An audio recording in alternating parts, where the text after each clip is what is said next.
হাদিস ১১১। হযরত মূসা রাহমাতুল্লাহি আলাইহির সনদে আবু হুরায়রা রাদিয়াল্লাহু আনহু থেকে বর্ণিত যে রাসূল করিম সাল্লাল্লাহু আলাইহি ওয়াসাল্লাম বলেছেন, আমার নামে তোমরা নাম রেখো, কিন্তু আমার উপনামে অর্থাৎ কুনিয়াতে তোমরা উপনাম রেখো না। আর যে ব্যক্তি আমাকে স্বপ্নে দেখে সে ঠিক আমাকেই দেখে, কারণ শয়তান আমার আকৃতির ন্যায় রূপ ধারণ করতে পারে না। যে ইচ্ছাকৃতভাবে আমার উপর মিথ্যারোপ করে সে যেন জাহান্নামে তার ঠিকানা বানিয়ে নেয়। পরিচ্ছেদ ৮১। ইলম লিপিবদ্ধ করা। হাদিস ১১২। মুহাম্মদ ইবনে সালাম রাহমাতুল্লাহি আলাইহির সনদে হযরত আবু জুহাইফা রাদিয়াল্লাহু আনহু থেকে বর্ণিত, তিনি বলেন, আমি আলী রাদিয়াল্লাহু আনহুকে জিজ্ঞাসা করলাম, আপনাদের কাছে কি লিখিত কিছু আছে? তিনি বললেন, না, কেবলমাত্র আল্লাহর কিতাব রয়েছে, আর সেই বুদ্ধি ও বিবেক যা একজন মুসলিমকে দান করা হয়। এছাড়া যা কিছু এ পত্রটিতে লেখা আছে। আবু জুহাইফা রাদিয়াল্লাহু আনহু বলেন, আমি বললাম, এ পত্রটিতে কি আছে? তিনি বললেন, দিয়ত বা আর্থিক ক্ষতিপূরণের ও বন্দি মুক্তির বিধান, আর এ বিধানটিও রয়েছে যে মুসলিমকে কাফিরের বিনিময়ে হত্যা করা যাবে না। উল্লেখ্য যে রাফিজি সম্প্রদায়ের ধারণা এই ছিল যে হযরত আলী রাদিয়াল্লাহু আনহুর কাছে এমন একটি পত্র ছিল যাতে ওহীর বিশেষ জ্ঞান লিপিবদ্ধ ছিল, যা আর কারো কাছে ছিল না। এই হাদিসে হযরত আবু জুহাইফা রাদিয়াল্লাহু আনহু আলী রাদিয়াল্লাহু আনহুকে প্রশ্ন করেছিলেন, এ পত্রটিতে কি আছে? জবাবে হযরত আলী রাদিয়াল্লাহু আনহু বললেন, এই পত্রটিতে দিয়াত অর্থাৎ আর্থিক ক্ষতিপূরণ ও বন্দি মুক্তির বিধান আর মুসলিমকে কাফিরের বিনিময়ে হত্যা করা যাবে না এ সংক্রান্ত বিধান লিপিবদ্ধ আছে। এ দ্বারা পরিষ্কার হয়ে যায় রাফিজিদের ওই ধারণাটি ছিল সম্পূর্ণ ভিত্তিহীন। হাদিস ১১৩। হযরত আবু নুআইম ফজল ইবনে দুকাইন রাহমাতুল্লাহি আলাইহির সনদে আবু হুরায়রা রাদিয়াল্লাহু আনহু থেকে বর্ণিত যে মক্কা বিজয়ের কালে খুজআ গোত্র লাইস গোত্রের এক ব্যক্তিকে হত্যা করল। এ হত্যা ছিল তাদের এক নিহত ব্যক্তির প্রতিশোধ স্বরূপ, যাকে ইতিপূর্বে লাইস গোত্রের লোকেরা হত্যা করেছিল। তারপর এক খবর নবী করিম সাল্লাল্লাহু আলাইহি ওয়াসাল্লামের কাছে পৌঁছল। তিনি তার উটের উপর আরোহণ করে খুতবা দিলেন। তিনি বললেন, আল্লাহ তাআলা মক্কা থেকে হত্যাকে অথবা বর্ণনাকারী বললেন হাতিকে রোধ করেছেন। ইমাম বুখারী রাহমাতুল্লাহি আলাইহি বলেন, রাসূলুল্লাহ সাল্লাল্লাহু আলাইহি ওয়াসাল্লাম হত্যা বলেছেন না হাতি বলেছেন, এ ব্যাপারে বর্ণনাকারী আবু নুআইম রাহমাতুল্লাহি আলাইহি সন্দেহ পোষণ করেন। অন্যেরা শুধু হাতি শব্দ উল্লেখ করেছেন। অবশ্য মক্কাবাসীদের উপর রাসূলুল্লাহ সাল্লাল্লাহু আলাইহি ওয়াসাল্লাম এবং মুমিনগণকে যুদ্ধের মাধ্যমে বিজয়ী করা হয়েছে। জেনে রাখো, আমার পূর্বে কারো জন্য মক্কা নগরীতে লড়াই করা হালাল করা হয়নি, এবং আমার পরেও কারো জন্য হালাল করা হবে না। জেনে রাখো, তাও আমার জন্য দিনের কিছু সময় মাত্র হালাল করা হয়েছিল। আরও জেনে রাখো যে আমার এই কথা বলার মুহূর্তে আবার তা হারাম হয়ে গেছে। সেখানকার কোনো কাটা ও গাছপালা কাটা যাবে না, এবং সেখানে পড়ে থাকা কোনো বস্তু কুড়িয়ে নেওয়া যাবে না, তবে ঘোষণা করার জন্য নিতে পারবে। আর যদি কেউ নিহত হয় তবে তার আপনজনের জন্য দুটি ব্যবস্থার যে কোনো একটির অধিকার রয়েছে, হয় তার দিয়ত নিবে, নয় কিসাস গ্রহণ করবে।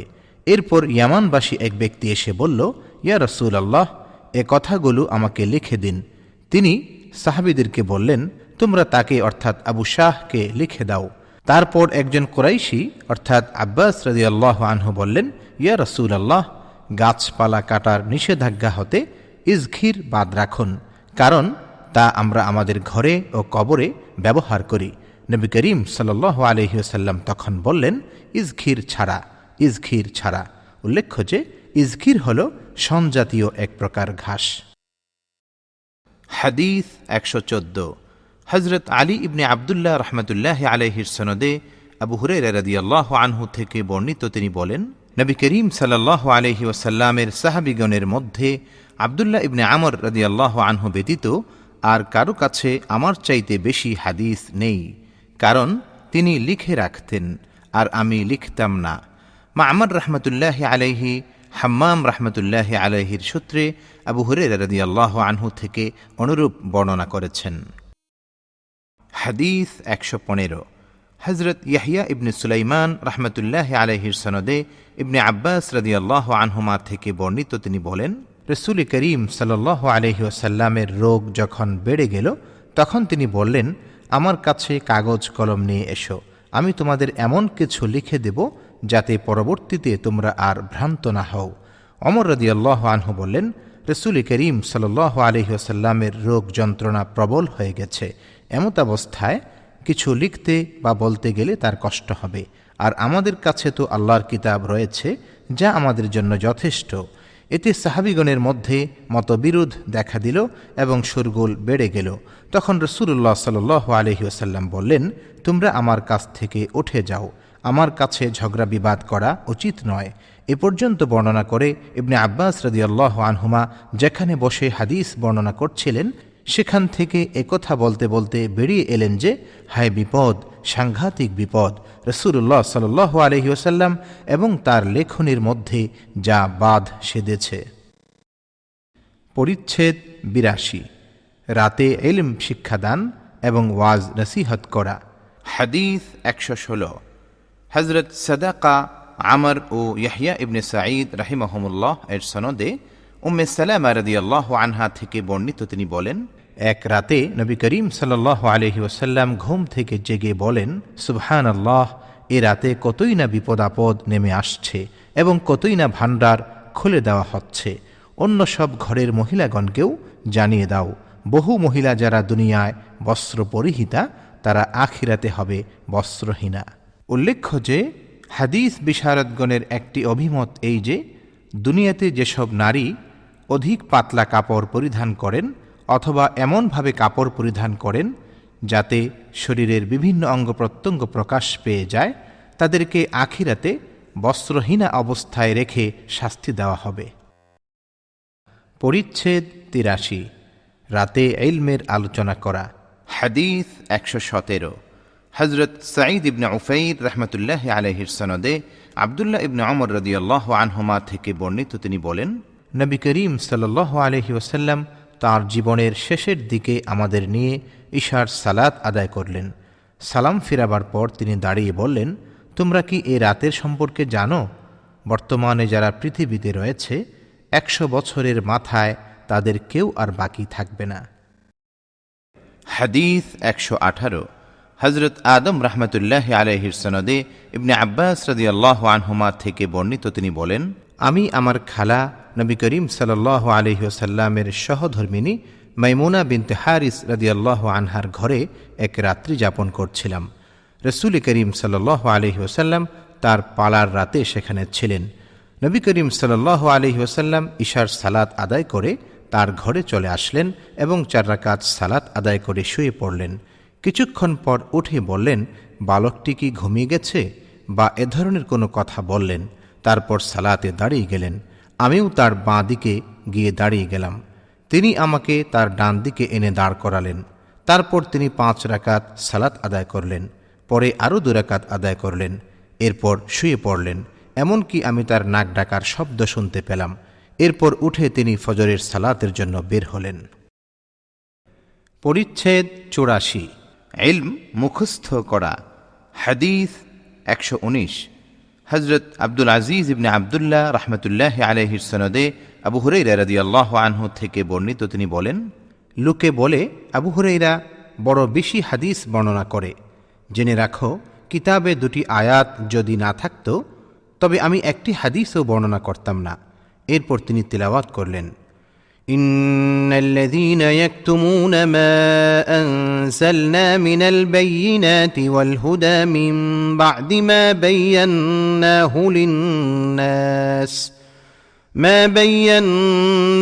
লিন-নাস ফিল কিতাব উলাইকা ইয়ালআনুহুমুল্লাহু ওয়া ইয়ালআনুহুমুল লাঈনুন إلا الذين تابوا وأصلحوا وبينوا فأولئك أتوب عليهم وأنا التواب الرحيم।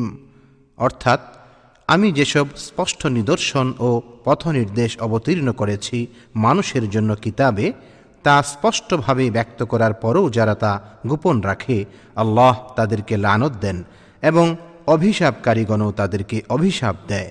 কিন্তু যারা তওবা করে এবং নিজেদেরকে সংশোধন করে আর সত্যকে সুস্পষ্টভাবে ব্যক্ত করে, তারাই হচ্ছে ওই সমস্ত লোক যাদের প্রতি আমি ক্ষমাশীল, পরম দয়ালু। সূরা বাকারা আয়াত 159-60। প্রকৃত ঘটনা এই যে, আমার মুহাজির ভাইয়েরা বাজারে বেচাকেনায় এবং আমার আনসার ভাইয়েরা জমাজমির কাজে মশগুল থাকত, আর আবু হুরাইরা খেয়ে না খেয়ে তুষ্ট থেকে রাসূলুল্লাহ সাল্লাল্লাহু আলাইহি ওয়াসাল্লামের সঙ্গে লেগে থাকত। তাই তারা যখন উপস্থিত থাকত না, তখন সে উপস্থিত থাকত, এবং তারা যা মুখস্থ করত না, সে তা মুখস্থ রাখত। হাদিস 120। হযরত আবু মুসআব আহমদ ইবনু আবি বকর রাহমাতুল্লাহি আলাইহির সনদে আবু হুরায়রা রাদিয়াল্লাহু আনহু থেকে বর্ণিত, তিনি বলেন, আমি বললাম, ইয়া রাসূলুল্লাহ, আমি আপনার কাছ থেকে বহু হাদিস শুনি কিন্তু ভুলে যাই। তিনি বললেন, তোমার চাদর খুলে ধরো। আমি তা খুলে ধরলাম। তিনি দুহাত অঞ্জলি করে তাতে কিছু ঢেলে দেওয়ার মতো করে বললেন, এটা তোমার বুকের সাথে লাগিয়ে ধরো। আমি তা বুকের সাথে লাগালাম। এরপর আমি আর কিছুই ভুলিনি। হাদিস 121। হযরত ইব্রাহিম ইবনুল মুনজির রাহমাতুল্লাহি আলাইহি ইবনু আবি ফুদাইক রাহমাতুল্লাহি আলাইহির সনদ সূত্রে অনুরূপ হাদিস বর্ণনা করেন এবং তাতে বলেন যে, রাসূলুল্লাহ সাল্লাল্লাহু আলাইহি ওয়াসাল্লাম তাঁর হাত দিয়ে সে চাদরের মধ্যে কিছু দিলেন। হাদিস 122। হযরত ইসমাঈল রাহমাতুল্লাহি আলাইহির সনদে আবু হুরায়রা রাদিয়াল্লাহু আনহু থেকে বর্ণিত, তিনি বলেন, আমি রাসূলুল্লাহ সাল্লাল্লাহু আলাইহি ওয়াসাল্লাম থেকে ইলমের দুটি পাত্র মুখস্থ করে রেখেছিলাম। তার একটি পাত্র আমি বিতরণ করে দিয়েছি, আর অপরটি প্রকাশ করলে আমার কণ্ঠনালী কেটে দেওয়া হবে। আবু আবদুল্লাহ বুখারী রাহমাতুল্লাহি আলাইহি বলেন, হাদিসে উল্লেখিত বুলউম শব্দের অর্থ খাদ্যনালী। পরিচ্ছেদ 85। আলিমদের কথা শোনার জন্য লোকদের চুপ করানো। হাদিস 123। হযরত হাজ্জাজ রাহমাতুল্লাহি আলাইহির সনদে জরীর রাদিয়াল্লাহু আনহু থেকে বর্ণিত যে, বিদায় হজ্জের সময় নবী করিম সাল্লাল্লাহু আলাইহি ওয়াসাল্লাম তাকে বললেন, তুমি লোকদেরকে চুপ করিয়ে দাও। তারপর তিনি বললেন, আমার পরে তোমরা কাফিরের মতো হয়ে যেও না যে একে অপরের গর্দান কাটবে। পরিচ্ছেদ 86। আলিমের জন্য মুস্তাহাব এই যে, তাকে যখন প্রশ্ন করা হয় সবচাইতে জ্ঞানী কে, তখন তিনি ইহা আল্লাহর উপর ন্যস্ত করবেন। হাদিস 124। হযরত আব্দুল্লাহ ইবনে মুহাম্মদ আল মুসনাদি রাহমাতুল্লাহি আলাইহির সনদে সাঈদ ইবনু জুবাইর রাদিয়াল্লাহু আনহু থেকে বর্ণিত, তিনি বলেন, আমি ইবনে আব্বাস রাদিয়াল্লাহু আনহুমাকে বললাম, নৌফ আল বাকালি দাবি করে যে, মূসা আলাইহিসসালাম, যিনি খাজির আলাইহিসসালামের সাক্ষাৎ লাভ করেছিলেন, তিনি বনী ইসরাইলের মূসা নন, বরং তিনি অন্য এক মূসা। একথা শুনে তিনি বললেন, আল্লাহর দুশমন মিথ্যা বলেছে। উবাই ইবনে কাব রাদিয়াল্লাহু আনহু রাসূল করিম সাল্লাল্লাহু আলাইহি ওয়াসাল্লাম থেকে আমাদের কাছে বর্ণনা করেছেন যে, তিনি ইরশাদ করেন, মূসা আলাইহিস সালাম একবার বনী ইসরাইলীদের মধ্যে বক্তৃতা দিতে দাঁড়ালেন। তখন তাকে জিজ্ঞাসা করা হলো, সবচাইতে জ্ঞানী কে? তিনি বললেন, আমি সবচাইতে জ্ঞানী। মহান আল্লাহ তাকে সতর্ক করে দিলেন, কেননা তিনি ইলমকে আল্লাহর প্রতি ন্যস্ত করেননি। তারপর আল্লাহ তার নিকট এই ওহী পাঠালেন, দুই সমুদ্রের সঙ্গমস্থলে আমার বান্দাদের মধ্যে এমন বান্দা রয়েছে যে তোমার চাইতে বেশি জ্ঞানী। তিনি বললেন, ইয়া রব, কিভাবে তার সাক্ষাৎ পাওয়া যাবে? তখন তাকে বলা হলো, থলের মধ্যে একটি মাছ নিয়ে নাও, এরপর যেখানে সেটি হারিয়ে ফেলবে সেখানেই তাকে পাবে। তারপর তিনি রওয়ানা হলেন এবং ইউশা ইবনে নুন নামক তার একজন খাদিমও তার সাথে চলল। তারা থলের মধ্যে একটি মাছ নিলেন। চলার পথে তারা একটি বৃহৎ পাথরের কাছে এসে সেখানে মাথা রেখে শুয়ে পড়লেন। তারপর মাছটি জীবিত হয়ে থলে থেকে বেরিয়ে গেল এবং সুরঙ্গের মতো পথ করে সমুদ্রে চলে গেল। এই ব্যাপারটি মূসা আলাইহিস সালাম এবং তার খাদিমের জন্য ছিল আশ্চর্যের বিষয়। এরপর তারা তাদের বাকি রাতটুকু এবং পরের দিনভর চলতে থাকলেন। পরে ভোরবেলা মূসা আলাইহিস সালাম তার খাদিমকে বললেন, আমাদের নাশতা নিয়ে এসো, আমরা আমাদের এ সফরে ক্লান্ত হয়ে পড়েছি। আর মূসা আলাইহিস সালামকে যে স্থানের নির্দেশ দেওয়া হয়েছিল সে স্থান অতিক্রম করার পূর্বে তিনি ক্লান্তি অনুভব করেননি। তারপর তার খাদিম তাকে বলল, আপনি কি লক্ষ্য করেছেন, আমরা যখন পাথরের পাশে বিশ্রাম করছিলাম তখন আমি মাছের কথা ভুলে গিয়েছি। মুসা আলাইহিস সালাম বললেন, আমরা তো সেই স্থানটিই খুঁজছিলাম। তারপর তারা তাদের পদচিহ্ন ধরে ফিরে চললেন। তারা সেই পাথরের কাছে পৌঁছে কাপড়ে আবৃত, বর্ণনাকারী বলেন, কাপড় মুড়ি দেওয়া এক ব্যক্তিকে দেখতে পেলেন। মুসা আলাইহিস সালাম তাকে সালাম দিলেন। তখন খাজির আলাইহিস সালাম বললেন, এদেশে সালাম কোথা থেকে এলো? তিনি বললেন, আমি মুসা। খাজির আলাইহিস সালাম জিজ্ঞাসা করলেন, বনি ইসরাইলের মুসা? তিনি বললেন, হ্যাঁ। মুসা আলাইহিস সালাম তখন বললেন, আমি কি আপনাকে অনুসরণ করতে পারি এ শর্তে যে সত্য পথের যে জ্ঞান আপনাকে দান করা হয়েছে তা থেকে আমাকে শিক্ষা দিবেন? খাজির আলাইহিস সালাম বললেন, তুমি কিছুতেই আমার সঙ্গে ধৈর্য ধারণ করতে পারবে না। হে মুসা, আল্লাহর ইলমের মধ্যে আমি এমন এক ইলম নিয়ে আছি যা তিনি আমাকেই শিক্ষা দিয়েছেন, যা তুমি জানো না, আর তুমি এমন ইলমের অধিকারী যা আল্লাহ তোমাকেই শিক্ষা দিয়েছেন, তা আমি জানি না। মুসা আলাইহিস সালাম বললেন, আল্লাহ চাইলে আপনি আমাকে ধৈর্যশীল পাবেন এবং আমি আপনার আদেশ অমান্য করব না। তারপর তারা দুজন সমুদ্র তীর দিয়ে চলতে লাগলেন। তাদের কোনো নৌকা ছিল না। ইতিমধ্যে তাদের কাছ দিয়ে একটি নৌকা যাচ্ছিল। তারা নৌকাওয়ালাদের সঙ্গে তাদের আরোহণ করিয়ে নেওয়ার কথা বললেন। তারা খাজির আলাইহিস সালামকে চিনতে পারল এবং ভাড়া ব্যতিরেকে তাদের নৌকায় তুলে নিল। তখন একটি চড়ুই পাখি এসে নৌকার এক প্রান্তে বসে দুই একবার সমুদ্রে তার ঠোঁট মারল। খাজির আলাইহিস সালাম বললেন, হে মুসা, আমার ইলম এবং তোমার ইলম সব মিলেও আল্লাহর ইলম থেকে সমুদ্র থেকে চড়ুই পাখির ঠোঁটে যতটুকু পানি এসেছে ততটুকু পরিমাণও কমাতে পারবে না। এরপর খাজির আলাইহিস সালাম নৌকার তক্তাগুলির মধ্য থেকে একটি খুলে ফেললেন। মুসা আলাইহিস সালাম বললেন, এরা আমাদের ভাড়া ছাড়া আরোহণ করিয়েছে, আর আপনি আরোহীদের ডুবিয়ে দেওয়ার জন্য নৌকায় ফাটল সৃষ্টি করলেন। খাজির আলাইহিস সালাম বললেন, আমি কি বলিনি যে তুমি আমার সঙ্গে কিছুতেই ধৈর্য ধারণ করতে পারবে না? মুসা আলাইহিস সালাম বললেন, আমার ভুলের জন্য আমাকে অপরাধী করবেন না এবং আমার ব্যাপারে অধিক কঠোরতা অবলম্বন করবেন না। বর্ণনাকারী বলেন, ইহা মুসা আলাইহিস সালামের প্রথমবারের ভুল। তারপর তারা উভয়ে নৌকা থেকে নেমে চলতে লাগলেন। পথে একটি বালক অন্যান্য বালকের সাথে খেলছিল। খাজির আলাইহিস সালাম তার মাথার উপর দিক দিয়ে ধরলেন এবং হাত দিয়ে তার মাথা ছিন্ন করে ফেললেন। মুসা আলাইহিস সালাম বললেন, আপনি কি একটি নিষ্পাপ জীবন নাশ করলেন কোনো হত্যার অপরাধ ছাড়াই? খাজির আলাইহিস সালাম তখন বললেন, আমি কি তোমাকে বলিনি যে তুমি আমার সঙ্গে কখনো ধৈর্য ধরতে পারবে না? ইবনে উয়াইনা রাহমাতুল্লাহ আলাইহি বলেন, এটা ছিল পূর্বের চেয়ে বেশি জোরালো। তারপর আবারও চলতে লাগলেন। চলতে চলতে তারা এক গ্রামের অধিবাসীদের কাছে পৌঁছে তাদের কাছে খাবার চাইলেন, কিন্তু তারা তাদের মেহমানদারি করতে অস্বীকার করল। তারপর সেখানে তারা এক পতনোন্মুখ প্রাচীর দেখতে পেলেন। খাজির আলাইহিস সালাম তার হাত দিয়ে সেটি খাড়া করে দিলেন। মুসা আলাইহিস সালাম বললেন, আপনি ইচ্ছা করলে এর জন্য পারিশ্রমিক গ্রহণ করতে পারতেন। তিনি বললেন, এখানেই তোমার আর আমার মধ্যে সম্পর্কের অবসান। রসুল করিম সাল্লাল্লাহু আলাইহি ওয়াসাল্লাম বলেন, আল্লাহ তাআলা মুসার উপর রহম করুন। আমাদের কতই না মনোবাঞ্ছা পূর্ণ হতো যদি তিনি সবর করতেন, তাহলে আমাদের কাছে তাদের আরও ঘটনাবলী বর্ণনা করা হতো। পরিচ্ছেদ ৮৭। আলিমের বসা থাকা অবস্থায় দাঁড়িয়ে প্রশ্ন করা। হাদিস ১২৫। হযরত ওসমান রাহমাতুল্লাহ আলাইহির সনদে আবু মুসা রাদিয়াল্লাহু আনহু থেকে বর্ণিত, তিনি বলেন, এক ব্যক্তি নবী করিম সাল্লাল্লাহু আলাইহি ওয়াসাল্লামের কাছে এসে বলল, ইয়া রাসূলুল্লাহ, আল্লাহর রাস্তায় যুদ্ধ কোনটি? কেননা আমাদের মধ্যে কেউ লড়াই করে রাগের বশীভূত হয়, আবার কেউ লড়াই করে প্রতিশোধ গ্রহণের জন্য। তখন তিনি তার দিকে মাথা তুলে তাকালেন। বর্ণনাকারী বলেন, তার মাথা তোলার কারণ ছিল যে সে ছিল দাঁড়ানো। এরপর রসুল করিম সাল্লাল্লাহু আলাইহি ওয়াসাল্লাম বললেন, আল্লাহর দ্বীনকে বিজয়ী করার জন্য যে যুদ্ধ করে প্রকৃতপক্ষে সেই আল্লাহর রাস্তায় যুদ্ধ করে।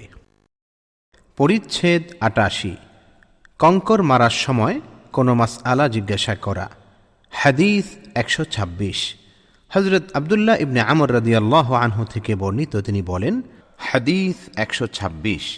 হযরত আবু নুআইম রাহমাতুল্লাহি আলাইহির সনদে আব্দুল্লাহ ইবনে আমর রাদিয়াল্লাহু আনহু থেকে বর্ণিত, তিনি বলেন, আমি নবী করিম সাল্লাল্লাহু আলাইহি ওয়াসাল্লামকে দেখলাম জামরার নিকট তাকে মাসআলা জিজ্ঞাসা করা হচ্ছে। এক ব্যক্তি জিজ্ঞাসা করল, ইয়া রাসূলুল্লাহ, আমি কঙ্কর মারার আগেই কুরবানি করে ফেলেছি। তিনি বললেন, কঙ্কর মারো, তাতে কোনো ক্ষতি নেই। অন্য এক ব্যক্তি জিজ্ঞাসা করল, ইয়া রাসূলুল্লাহ, আমি কুরবানি করার পূর্বেই মাথা মুড়ে ফেলেছি। তিনি বললেন, কোরবানি করে নাও, কোনো ক্ষতি নেই। বস্তুত আগে পিছে করার যে কোনো প্রশ্নই তাকে করা হচ্ছিল, তিনি বলছিলেন, করো, কোনো ক্ষতি নেই। পরিচ্ছেদ ৮৯। মহান আল্লাহ রাব্বুল আলামিনের বাণী, ওয়ামা উতীতুম মিনাল ইলমি ইল্লা কলিলা, তোমাদেরকে ইলম দেওয়া হয়েছে অতি অল্পই। হাদিস ১২৭। হযরত কাইস ইবনে হাফস রাহমাতুল্লাহি আলাইহির সনদে আব্দুল্লাহ ইবনে মাসউদ রাদিয়াল্লাহু আনহু থেকে বর্ণিত, তিনি বলেন, একবার আমি নবী করিম সাল্লাল্লাহু আলাইহি ওয়াসাল্লামের সঙ্গে মদিনার বসতিহীন এলাকা দিয়ে চলছিলাম। তিনি একখানি খেজুরের ডালে ভর দিয়ে একদল ইহুদির কাছ দিয়ে যাচ্ছিলেন। তখন তারা একজন অন্যজনকে বলতে লাগল, তাকে রূহ সম্পর্কে জিজ্ঞাসা করো। আরেকজন বলল, তাকে কোনো প্রশ্ন করো না, হয়তো এমন কোনো জবাব দিবেন যা তোমরা পছন্দ করো না। আবার তাদের কেউ কেউ বলল, তাকে আমরা প্রশ্ন করবই। তারপর তাদের মধ্য থেকে এক ব্যক্তি দাঁড়িয়ে বলল, হে আবুল কাসিম, রূহ কি? রাসূলুল্লাহ সাল্লাল্লাহু আলাইহি ওয়াসাল্লাম চুপ করে রইলেন। আমি মনে মনে বললাম, তার প্রতি ওহী নাজিল হচ্ছে, তাই আমি দাঁড়িয়ে রইলাম।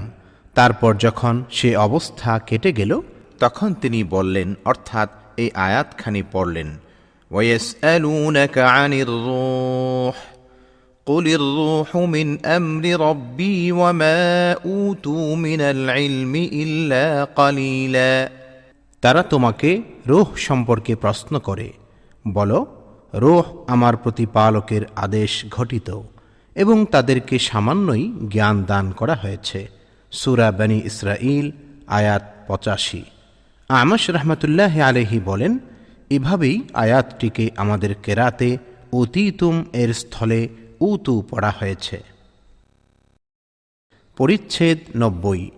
কোনো কোনো মুস্তাহাব কাজ এই আশঙ্কায় ছেড়ে দেওয়া যে কিছু লোক ভুল বুঝতে পারে এবং তারা এর চাইতে অধিকতর বিভ্রান্তিতে পড়তে পারে। হাদিস ১২৮।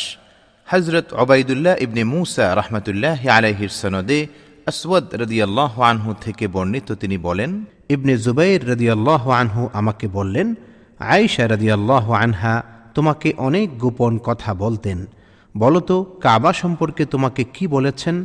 আমি বললাম, তিনি আমাকে বলেছেন, রাসূল করিম সাল্লাল্লাহু আলাইহি ওয়াসাল্লাম বলেছেন, আয়েশা, তোমাদের কওম যদি ইসলাম গ্রহণে নতুন না হতো, ইবনে জুবাইর রাদিয়াল্লাহু আনহু বলেন, অর্থাৎ কুফর থেকে, তবে আমি কাবা ভেঙে ফেলে তার দুটি দরজা বানাতাম।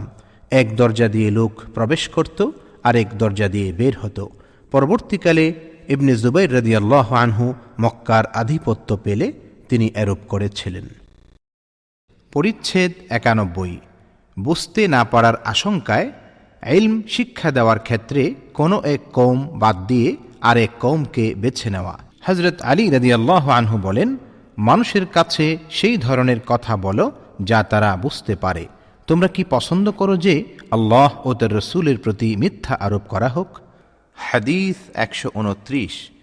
এই হাদিস খানা উবাইদুল্লাহ ইবনে মুসা রাহমাতুল্লাহি আলাইহি মারুফ রাহমাতুল্লাহি আলাইহি থেকে, আর তিনি আবু তুফাইল রাহমাতুল্লাহি আলাইহি থেকে, আর তিনি হযরত আলী রাদিয়াল্লাহু আনহু থেকে বর্ণনা করেছেন। হাদিস ১৩০। হযরত ইসহাক ইবনে ইব্রাহিম রাহমাতুল্লাহি আলাইহির সনদে আনাস ইবনে মালিক রাদিয়াল্লাহু আনহু থেকে বর্ণিত যে একবার মুআজ রাদিয়াল্লাহু আনহু রাসূল করিম সাল্লাল্লাহু আলাইহি ওয়াসাল্লামের পেছনে সওয়ারিতে উপবিষ্ট ছিলেন। তখন তিনি তাকে ডাকলেন, হে মুআজ ইবনে জাবাল। হযরত মুআজ রাদিয়াল্লাহু আনহু উত্তরে বললেন, আমি হাজির ইয়া রাসূলুল্লাহ এবং আপনার আদেশ পালনের জন্য প্রস্তুত। তিনি আবার ডাকলেন, মুআজ। হযরত মুআজ রাদিয়াল্লাহু আনহু উত্তর দিলেন, আমি হাজির ইয়া রাসূলুল্লাহ, এবং প্রস্তুত। তিনি আবারও ডাকলেন, হে মুআজ। তখন তিনি উত্তরে বললেন, আমি হাজির ইয়া রাসূলুল্লাহ, এবং প্রস্তুত। এরূপ 3 বার করলেন। এরপর বললেন, যে কোনো বান্দা আন্তরিকতার সাথে এ সাক্ষ্য দিবে যে আল্লাহ ছাড়া কোনো ইলাহ নেই এবং মুহাম্মদ সাল্লাল্লাহু আলাইহি ওয়াসাল্লাম আল্লাহর রসুল, তার জন্য আল্লাহ তাআলা জাহান্নাম হারাম করে দেবেন। মুআজ রাদিয়াল্লাহু আনহু বললেন, ইয়া রাসূলুল্লাহ, আমি কি মানুষকে এ খবর দেব না যাতে তারা সুসংবাদ পেতে পারে? তিনি বললেন, তাহলে তারা এর উপর ভরসা করে বসে থাকবে। মুআজ রাদিয়াল্লাহু আনহু জীবনভর এ হাদিসটি বর্ণনা করেননি। মৃত্যুর সময় এই হাদিসটি বর্ণনা করে গেছেন যাতে ইলম গোপন রাখার গুনাহ না হয়। হাদিস 131। হযরত মুসাদ্দাদ রাহমাতুল্লাহি আলাইহির সনদে আনাস রাদিয়াল্লাহু আনহু থেকে বর্ণিত, তিনি বলেন, আমার কাছে বর্ণনা করা হয়েছে যে রাসূল করিম সাল্লাল্লাহু আলাইহি ওয়াসাল্লাম মুআজ রাদিয়াল্লাহু আনহুকে বলেছেন, যে ব্যক্তি আল্লাহর সঙ্গে কোনরূপ শিরিক না করে তার সঙ্গে সাক্ষাৎ করবে সে জান্নাতে দাখিল হবে। এ কথা শুনে মুআজ রাদিয়াল্লাহু আনহু বললেন, আমি কি লোকদের সুসংবাদ দেব না? তখন রাসূল করিম সাল্লাল্লাহু আলাইহি ওয়াসাল্লাম বললেন, না, আমার আশঙ্কা হচ্ছে যে তারা এর উপরই ভরসা করে বসে থাকবে। পরিচ্ছেদ 92। ইলম শিক্ষা করতে লজ্জাবোধ করা। মুজাহিদ রাহমাতুল্লাহি আলাইহি বলেন, লাজুক এবং অহংকারী ব্যক্তি ইলম হাসিল করতে পারে না। আয়েশা রাদিয়াল্লাহু আনহা বলেন, আনসারদের মহিলারাই উত্তম, লজ্জা তাদের দ্বীনের জ্ঞান থেকে ফিরিয়ে রাখতে পারেনি। হাদিস 132।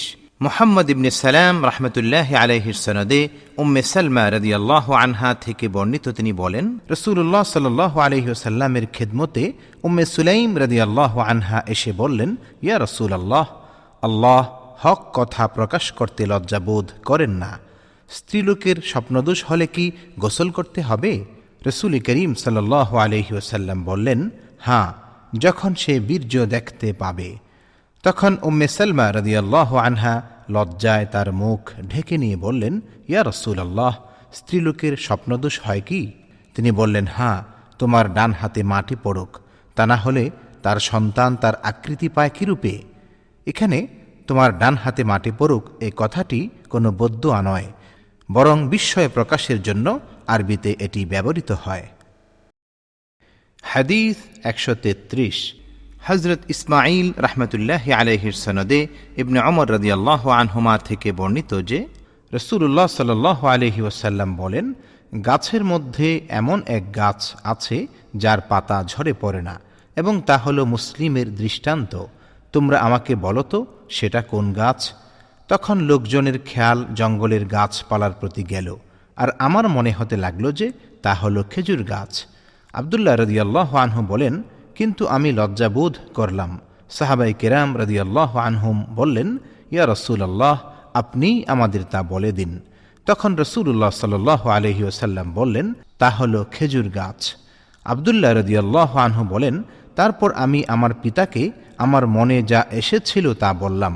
তিনি বললেন, তুমি তখন তা বলে দিলে অমুক অমুক জিনিস লাভ করার চাইতে আমি বেশি খুশি হতাম। পরিচ্ছেদ 93। নিজে লজ্জাবোধ করলে অন্যকে প্রশ্ন করতে বলা। হাদিস 134। মুসাদ্দাদ রাহমাতুল্লাহি আলাইহির সনদে আলী ইবনে আবি তালিব রাদিয়াল্লাহু আনহু থেকে বর্ণিত, তিনি বলেন, আমার অধিক পরিমাণে মজি বের হতো, তাই এ ব্যাপারে নবী করিম সাল্লাল্লাহু আলাইহি ওয়াসাল্লামকে জিজ্ঞাসা করার জন্য মিকদাদ রাদিয়াল্লাহু আনহুকে বললাম। তিনি তাকে জিজ্ঞাসা করলেন। রাসূলুল্লাহ সাল্লাল্লাহু আলাইহি ওয়াসাল্লাম বললেন, এতে কেবল ওযু করতে হয়। পরিচ্ছেদ 94। মসজিদে ইলম ও মাসআলা মাসাইলের আলোচনা করা। হাদিস 135। হযরত কুতাইবা ইবনে সাঈদ রাহমাতুল্লাহি আলাইহির সনদে আব্দুল্লাহ ইবনে ওমর রাদিয়াল্লাহু আনহুমা থেকে বর্ণিত যে এক ব্যক্তি মসজিদে দাঁড়িয়ে বলল, ইয়া রাসূলুল্লাহ, আপনি আমাদের কোথা থেকে ইহরাম বাঁধার নির্দেশ দেন? রাসূলুল্লাহ সাল্লাল্লাহু আলাইহি ওয়াসাল্লাম বললেন, মদিনাবাসী ইহরাম বাঁধবে যুলহুলাইফা থেকে, সিরিয়াবাসী ইহরাম বাঁধবে জুহফা থেকে, এবং নজদবাসী ইহরাম বাঁধবে কারন থেকে। ইবনে ওমর রাদিয়াল্লাহু আনহুমা বলেন, অন্যেরা বলেন যে রাসূলুল্লাহ সাল্লাল্লাহু আলাইহি ওয়াসাল্লাম এও বলেছেন এবং ইয়ামানবাসী ইহরাম বাঁধবে ইয়ালামলাম থেকে।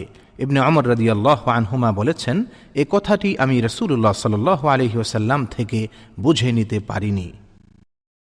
পরিচ্ছেদ ৯৫। প্রশ্নকারীর প্রশ্নের চাইতে বেশি উত্তর দেওয়া। হাদিস ১৩৬।